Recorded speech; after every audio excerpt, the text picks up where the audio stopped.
Aujourd'hui, nous allons parler d'une notion extrêmement importante, bien qu'elle ne fait pas beaucoup de vues en général, parce que vous le savez, les gens aiment trop qu'on leur vende le rêve, ils n'aiment pas qu'on leur parle de quelque chose de concret qui peut vraiment changer leurs finances. Dans cette vidéo, on va voir quelque chose d'extrêmement important pour ceux qui font du trading ou pour vous qui voulez vous lancer en trading. C'est souvent très négligé, mais ça fait une différence énorme. Je vais vous montrer ça, preuves et chiffres à l'appui. Je vais vous montrer mes chiffres personnels, comment est-ce que j'ai gagné, combien est-ce que j'ai gagné et comment est-ce que, en ignorant ce que je vais vous montrer dans cette vidéo-ci, j'ai réduit énormément mes gains. Si j'avais connu ça avant, je devais gagner 2, peut-être même 3 fois plus que ce que j'ai gagné jusqu'à présent. Donc c'est une vidéo extrêmement importante.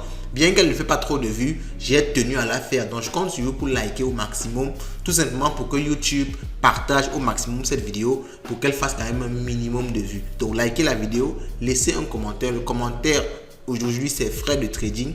Laissez ça en commentaire et allons-y, let's go. Bon!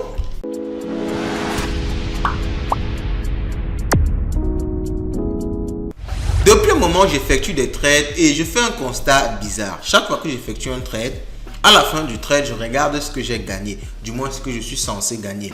Par exemple, vous allez voir sur cette capture-ci que je suis censé gagner sur ce trade-ci, le trade sur une, je suis censé gagner 31 $. Ok? Je suis censé gagner 31 $, mais lorsque je vais regarder le solde de mon compte, de mon wallet, après avoir fermé le trade, je me rends compte que je n'ai fait que 17 $ de plus-value. Alors, vous voyez ici, 1517. Mon capital, c'est 1500 $. Et le gain que j'ai fait, c'est 17,91. Donc, environ 18 $. Donc, je ne comprends pas comment. J'ai 18 $ dans mon compte de gain réel, l'argent que je peux utiliser, que je peux enlever. Mais mon effort, mon gain qui est affiché par Binance, c'est 31 $. Alors, je rappelle que ce n'est pas juste sur Binance, c'est la même chose sur plusieurs exchanges. Si vous ne connaissez pas Binance ou vous ne connaissez pas Bybit, toutes ces autres plateformes-là, je vous laisse le lien en commentaire de cette vidéo. Inscrivez-vous et vous pourrez bénéficier de bonus, ok? Pas le bonus que moi je vous donne, mais le bonus de la plateforme. Ce n'est pas quelque chose du genre, vous me donnez de l'argent ou quoi que ce soit du genre, parce que les gens ne comprennent pas souvent bien ces choses-là. Ok, c'est un lien de parrainage. Lorsque vous vous inscrivez à travers ça, vous avez des bonus. J'ai des bonus donnés par Binance. Ok, alors si vous voulez éclaircir ça et on continue. Donc je reviens. La PNL, donc le gain que je suis censé avoir ici, c'est 31 $. Mais quand je vois l'argent que je peux réellement utiliser, c'est 18 $. Donc j'ai pratiquement la moitié de mon argent, parce qu'entre 18 et 31, c'est pratiquement la moitié de mon argent qui a tout simplement disparu. Et je ne sais pas où c'est passé. Donc c'est comme ça que je me suis intéressé à la notion de frais. Et après avoir fait plusieurs recherches, je me suis rendu compte que c'est vraiment énorme. Il est très important que vous compreniez ça dans cette vidéo. Parce que si vous ratez ça, les gars, je vous assure que vous allez vous attendre à des gains de 1000 $, vous allez obtenir 500 $. Vous allez vous demander ce qui s'est passé. Et pourtant, vous n'avez pas pris en compte les frais qui sont très très importants. Quand tu ne connais pas les managers, mon frère, tu es simplement en train de perdre en trading ou alors tu es en train de gagner 2 fois moins que tu ne devais gagner en réalité. Alors, je vais vous expliquer exactement de quoi je parle. Alors, voici la page qui montre les frais sur Binance, qui présente combien est-ce que Binance coupe à chaque transaction. Donc, je rappelle que les PNL, c'est-à-dire ce que je vous ai montré ici, là. Alors, je reviens là. Ce que je vous ai montré ici, c'est ce que vous êtes censé gagner. Ça veut dire quoi? En fonction du prix d'entrée et du prix de sortie, on va vous calculer ce que vous êtes censé gagner.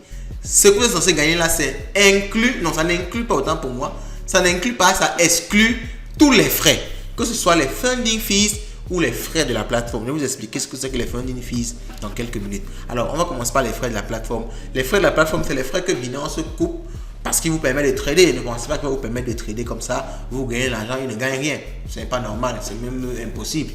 Donc, la plateforme Binance coupe une partie de l'argent, une partie, pas de vos gains, une partie de l'argent que vous mettez dans le trade. Que vous perdez, que vous gagnez, la plateforme va quand même couper ces frais-là. Ok? Et c'est à hauteur de combien? Ce tableau-ci, donc, qu'on a ici, explique ça en détail. En fonction de votre niveau sur Binance, moi, j'ai un niveau regular. Ok? Donc, il y a plusieurs niveaux sur Binance. Les niveaux VIP sur Binance, j'en ai déjà parlé dans une vidéo.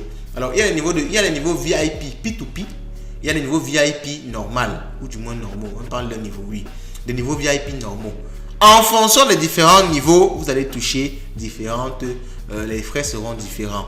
Alors, je rappelle encore qu'il y a les niveaux VIP P2P. Ce n'est pas la même chose avec ces niveaux-ci. Si vous êtes VIP P2P, vous n'êtes pas VIP normaux en tant que tel ou bien normal. Bon, normal, vous allez choisir un. Donc, moi je suis un regular user. Pour atteindre les niveaux VIP, VIP 1, VIP 2, vous devez avoir un certain volume de trading. Si vous tradez moins de 15 millions de dollars, vous êtes regular user. Maintenant, si vous tradez à partir de 15 millions de dollars, vous devenez donc plus. Ou alors, si vous avez des BNB, si vous stockez des BNB sur la plateforme, alors là, vous devenez par exemple VIP 1 et ça vous réduit les frais. Alors, voici donc les frais. USDT, on va s'intéresser à USDT parce que USDT, peu de personnes traitent ça. Pourtant, les frais là-bas sont beaucoup moins. Alors, USDT, vous avez des frais de 0,02% en maker et 0,05% en taker.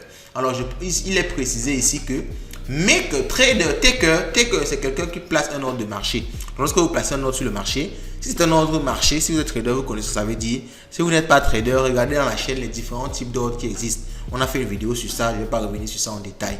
Donc, si vous placez un ordre de marché, vous êtes considéré comme un taker. Maintenant, si vous placez un ordre limite, vous êtes considéré comme un maker. Donc, en fonction du type d'ordre que vous placez, vous aurez des frais de 0,02% ou bien de 0,05%. Alors, vous allez vous dire sûrement que c'est ridicule, mais faites très attention. Parce que ces frais-ci sont appliqués pas à la position totale, mais aux différents ordres qui seront passés par une position. Ça veut dire quoi? Alors, je vais revenir ici sur la photo que je vous ai présentée au début et je vais vous parler de mon trade. J'ai pris un trade où j'ai mis environ 1500 $ sur du Rune. Lorsque je vais acheter 1500 $ de Rune, la plateforme ne va pas acheter 1500 $ directement. Elle va découper ces 1500 $ là en plusieurs petits achats. Et c'est ce que vous pouvez voir sur cette autre capture-ci. Vous voyez que je sois en achat ou en vente, vous voyez que ça découpe mes 1500 $ en plusieurs. Ça, par exemple, c'est une vente de 371, ça c'est 823, ça c'est 106, ainsi de suite, jusqu'à atteindre mes 1500 $ avec effet de levier. Donc, vous voyez, c'est 1500 $ avec effet de levier x 7. Ça veut dire c'est 1500 $ x 7. Donc, on fait le calcul, ça monte à plus de 10 000 $, je pense bien. Ok? 1500 $ x 7, c'est beaucoup plus que 10 000 $. Donc, lorsqu'on fait ce calcul-là, vous voyez que ça va acheter 10 000 $ en petits ordres comme ça. Ce qui fait que ça fera beaucoup de petits ordres qui auront chacun leurs frais. Vous voyez ici, par exemple, les frais, c'est 0,1858 pour une PNL de 2,17. Donc, chaque ordre aura ses frais. Donc, vous voyez que pour une position, par exemple, de 1500 $, vous aurez par exemple 100 ordres. 100 ordres dont chacun a des frais de 0,02 si vous êtes taker et 0,05 si vous êtes maker. Vous voyez que là, quand on prend en compte le fait que les frais, ce n'est pas sur la position, mais c'est sur chaque ordre, vous comprenez que ça peut être beaucoup d'argent finalement que vous allez perdre comme ça. Donc là, pour calculer, c'est très simple. Vous calculez le nombre d'ordres qui ont été passés pour pouvoir exécuter votre position. Et là, vous allez comprendre en général, en réalité, combien est-ce que le frais vous allez payer à Binance. Okay? Et c'est ça que vous devez prendre en compte, n'est-ce pas, dans votre trading. Mais en plus de ça, il y a ce qu'on appelle des funding fees. Alors, je reviens par exemple sur ce graphique-ci. Vous avez ici que les frais de funding, c'est 0,050. Okay? Les frais de funding sont les frais que l'exchange applique pour que la valeur réelle de l'actif ne soit pas très différente de la valeur en trading futur. Okay? Parce que ce n'est pas les mêmes marchés. Lorsque la valeur de l'actif monte en trading futur, on va faire ce qu'on appelle des frais négatifs pour que la valeur se réduise un peu. Et réciproquement, lorsque ça baisse trop, on fait des frais positifs. Okay? Pour que ça s'équilibre. Okay? Donc maintenant, il y a également ces funding fees que vous allez payer. Vous voyez donc que pour une position, vous allez payer 0,0050. Pour chaque trade et chaque paire, ça change. Ok? Donc vous allez payer 0,0050. Donc vous pouvez encore calculer ça pour voir comment vous allez payer à la fin de votre position. Alors ça, c'est quand même sur la position globale. Donc si vous avez par exemple une position de 1000 $, vous calculez, ça va faire environ, je crois, 5 $ ou bien 0,5 $. Vous faites le calcul pour voir comment vous allez payer comme frais. Donc au final, on a cette formule-ci. Le gain ou la perte que vous aurez sur un trade, c'est votre prix d'entrée moins votre prix de sortie fois la taille de votre position. Je crois que là, on le comprend. Tu entres à 1, tu sors à 2. Si tu es en long, ok, fois la taille de ta position, fois le capital que tu as mis dedans, moins, alors c'est ça que l'exchange affiche comme TNL, les 31 $ que vous avez vu tout à l'heure. Donc ça, c'est vraiment basique. Maintenant, il y a les frais de funding fois temps. Alors, je n'avais pas pris ça tout à l'heure en parlant des funding. Les funding qui sont affichés, par exemple 0,050, c'est coupé chaque 8 heures. Ok, c'est coupé sur votre position chaque 8 heures. Donc ce n'est pas, vous n'allez pas avoir une position, vous allez laisser ça un an et vous croyez que l'exchange ne va pas, les frais seront pareils. Non, les frais c'est chaque 8 heures. Donc après 8 heures de temps, l'exchange va couper le pourcentage, n'est-ce pas, qui est défini dans les frais de funding. C'est pour ça que je mets funding fois temps. Vous devez couper votre trade en 8 heures pour calculer les frais de funding qui seront faits. Si votre trade fait juste 8 heures, vous allez payer 0,0050 de votre position. Si votre trade fait 16 heures, vous allez payer x2. Si votre trade fait 24 heures, vous allez payer x3, ainsi de suite. Moins encore, les commissions Binance, enfin les commissions de l'exchange, que ce soit Binance ou Bybit, vous avez vu le tableau tout à l'heure. Pour chaque exchange, vous avez un tableau comme ça. Les commissions de l'exchange par ordre de la position, pas sur toute la position, je précise ça.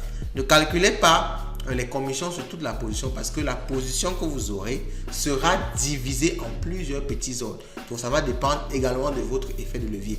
Plus vous allez prendre l'effet de levier important, plus la commission que l'exchange va retirer sera également importante et moins votre gain sera grand.